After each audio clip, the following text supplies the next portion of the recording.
upon the stage Dr. Fairchild as she speaks to our theme, Reclaiming Our Sun and Water. Please welcome Dr.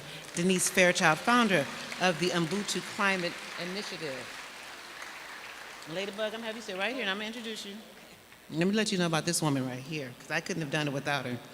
The Ubuntu Climate Initiative emerged from a sacred gathering of Black women, visionary healers, and artists, all deeply rooted in the fight for climate justice and reparations. At the heart of this movement is Dr. Denise Fairchild, whose vision was made possible through the transformative power of the Climate Breakthrough Award. This prestigious award, which provides $3 million over 3 years, empowered Denise to learn big and to bring forth Ubuntu, a movement grounded in ancestral wisdom and the unbreakable bonds between people, place, and planet. She's also president emerita of the Emerald Cities Collaborative. From 2010 to 22, she served as the inaugural president and CEO of Emerald Cities, a nonprofit and organization dedicated to greening cities across the U.S., building resilient local economies, and ensuring equity and inclusion in both the process and the outcomes of a green and healthy economy. In that role, she built community-led partnerships with labor, environmental, and business organizations to increase energy efficiency, clean energy, sustainable foods, and clean water with a focus on low-income and communities of colors. Ladies and gentlemen, please welcome Dr. Denise Fairchild to talk about reclaiming our sun and water.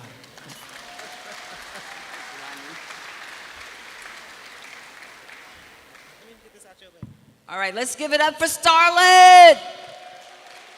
I am so proud of this young sister, even though she's getting older, because I remember her as a little pup, and she's grown into an amazing woman, very dynamic, very entrepreneurial, very forward-thinking. So thank you for bringing me to the stage, bringing me back to LA to talk to my peeps. So I've been figuring out, I didn't know who the audience was and what part of this story I should tell. So being here is giving me permission to really speak from my experience and from my heart, as opposed to the specifics and the details of this new economy that's emerging. And I want to start with the fact that this is Earth Day, Earth Month, and that if I want to do anything in my short time with you is to let you know that this work of sustainable development, renewable energy, is the most important and rewarding work of our time. And that each and every one of us must be a part of this clean future, this green future, because it is about healthy planet and healthy people. You cannot be a healthy people, you cannot have healthy communities unless you have a healthy planet. And it's only been recently that we have been awakened to this reality. Mother Earth has been kicking our butt. Mother Earth has been coming down with all kinds of messages about the state of our economy, the state of our environment, our water, our food, our air. Is all related to, in many ways, the source of our energy. And the energy, the fossil fuel economy that has fueled a crisis in our environment. So this is important work. It is rewarding work. And I know this from my own journey. And I have to say this, that I am an accidental environmentalist. I will have never, ever, ever called myself environmentalist when I started my career. My profession, my career is in urban planning, and so in economic development, and community economic development. So for me, it was about jobs and economic development, and I will talk about that. That's my starting point, but the environment to me was a distraction from economic justice and social justice. When I started my career, and I'm going to age myself here, in 1972, I was in graduate school at the University of Pennsylvania, and that's when the environmental movement had just begun. They were just creating, under the Nixon administration, you know, the Clean Air Act, the Clean Water Act, and we were talking about endangered species. And I'm a planner, and I was just coming out of an HBCU, Fisk University in Nashville, Tennessee, and I was coming out of a Black Power movement. And for me, getting this environmental thing, birds and whales and trees, was a distraction from unfinished civil rights agenda, right? That we were still fighting for our rights for jobs and economic opportunities and still trying to get access to public spaces. And so I was really angry, I was really upset, and I was anti-environment. I can tell you that even within that context, the environment kept kicking my butt. I had internships in college looking at air pollution trends. I'm like, I don't care about air pollution trends, but that was the job, right? I became a commissioner, an environmental commissioner here in Los Angeles under Tom Bradley. And I would go to those meetings, and I would hate those meetings because people, and I'm sorry if you're from the West Side, but the people from the West Side would come and talk about, we don't want street expansion because there's this bird in the tree. Okay, for me, I'm still talking about people's ability to put food on the table and to get jobs and to have economic opportunities. And here we're talking about birds. So it was like really still unsettling for me. And then, of course, then we had this huge, as a result, I think, of some of my good trouble work, environmental justice campaign to defeat the Lancer Project in South LA. But I was still about economic development, and so I kept being put in, ancestors kept putting me in positions that I did not understand why I was there and what I was doing and for what purpose. At the end of the day, my worlds came together. My environmental world and my economic world came together with a book that I read in 2003 that really speaks to, it's called The Restorative Economy. And the essence of that book is that if, in fact, we fixed up 100 years of corruption and contamination and all the things that we've screwed up in the industrial economy, there are jobs. There are economic opportunities. There are really things that can create not only healthy communities, but healthy economies, healthy community economies. And so for the first time, I understood that environment and economy was not the environment versus the economy. It was that it was all integrated and it was related. And that if we did one, we could also create the other. So that's been my work really for 20-some years now. And I've been, as Starlet said, the president and CEO of an organization that we launched to form coalitions throughout the United States. We're in 5 regions across the country, coalitions basically driving public and private investments to green our communities, to green our cities, and in the process build our communities with good paying jobs, right?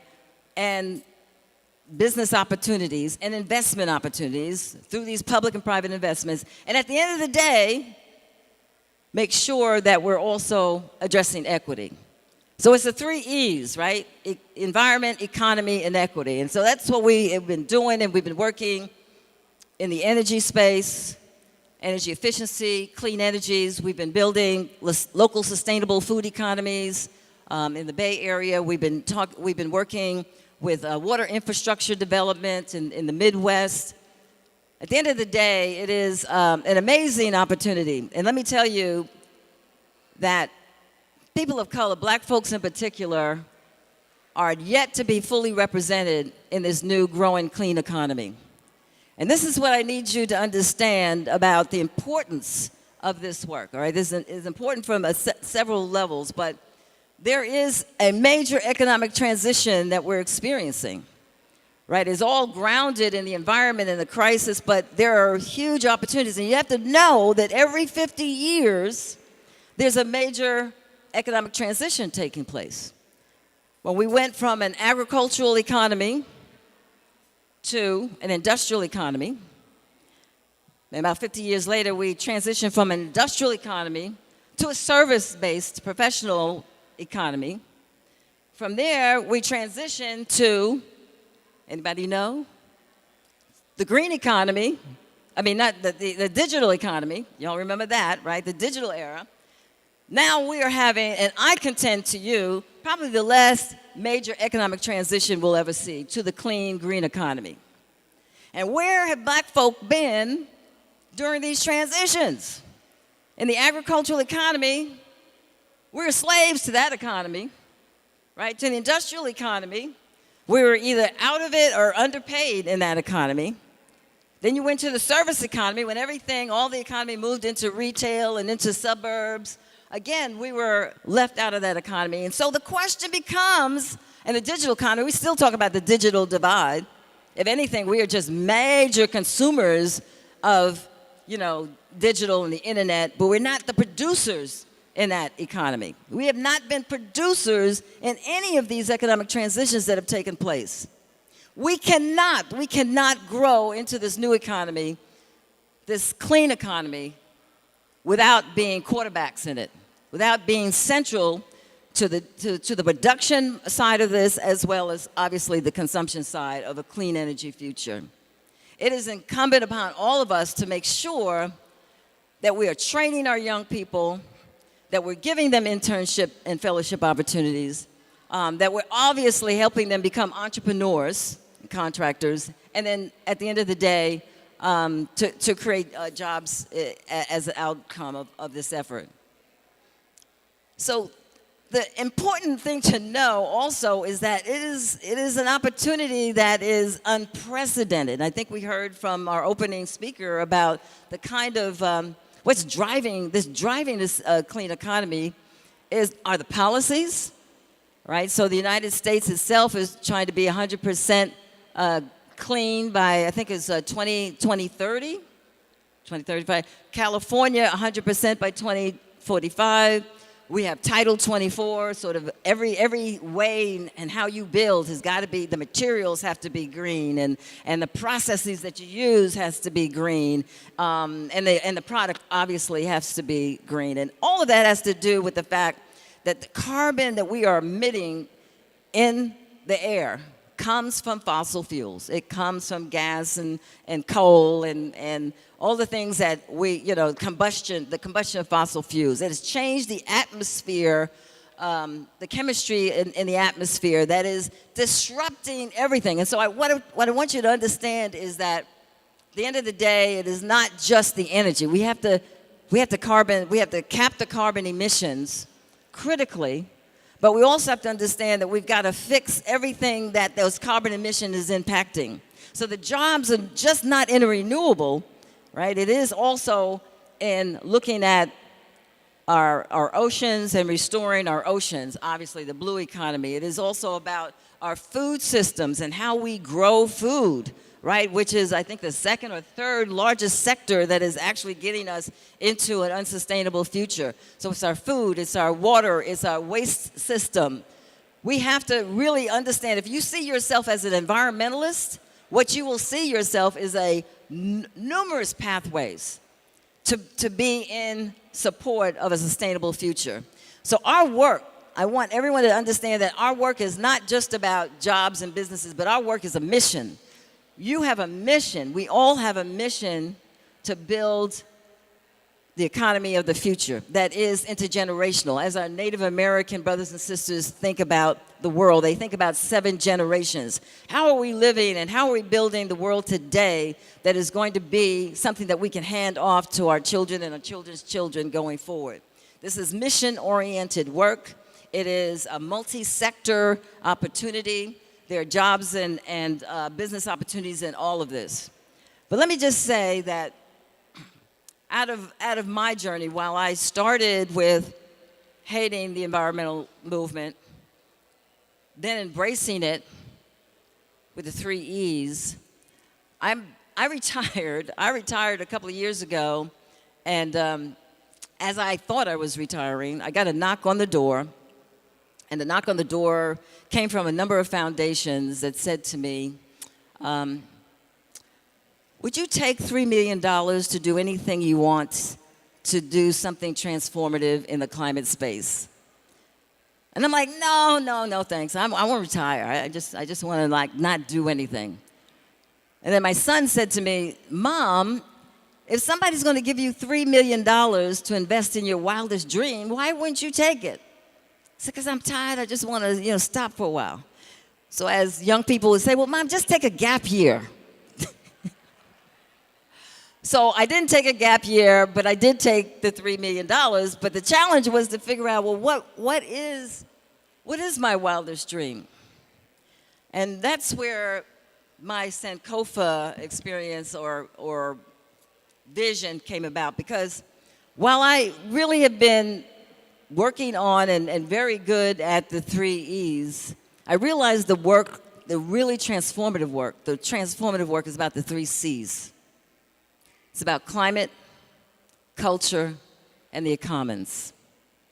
Climate, culture, and the economies. What do I mean by that? I think as Starlet has said to you, if you look at pan-indigenous cultures, if we really look at who we are, even Euro-indigeneity, we have all been earth-based people.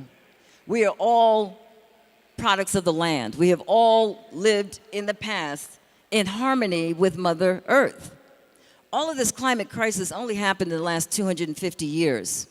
Think of the thousands of years where we have been living in peace and in harmony and reciprocity with Mother Earth. How do we reclaim that ethos, that sensibility about how we live in the world, right? So we have grown up into modernity in this notion of the Cartesian ethos of I think, therefore I am. So it's all about us and how we dominate and control Mother Earth, right? And so we will extract her oils, and we will extract her critical minerals, and we will pollute her waters, and we will overfish and overproduce and overconsume and accumulative massive waste. That's how we've been oriented, as opposed to indigenous cultures, which in the African tradition is about Ubuntu. Ubuntu, I am because you are. I am because we are.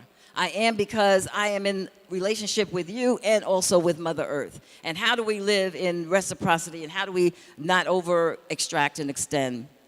So that's the work that I think ultimately we must stop the carbon work. We must deal with what we call Scope 1 and Scope 2 emissions. We have to green our grid and our fossil fuel sources. We have to green our buildings, and we have to green our transportation sources. There's no question, because we're on that climate clock and we've got to fix it. But that is not the root cause of our climate crisis. And so the next step, as we do this work, all right, this fundamental base level work, we need to start thinking about the new economy, not only in terms of being green, but how we develop economies that are not extractive.